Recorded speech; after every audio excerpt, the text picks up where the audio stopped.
اصول دین 5 بود، دانستنش گنج بود. اول خدای یکتا یعنی تک و بی همتا.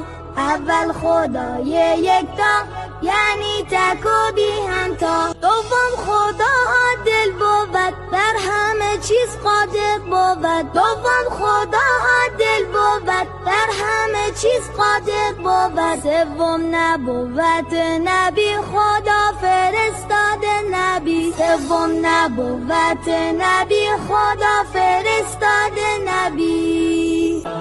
چهارم امامت آمده، بهر هدایت آمده. چهارم امامت آمده، بهر هدایت آمده. پنجم معاد محشر است، روز قیام اکبر است. پنجم معاد محشر است، روز قیام اکبر.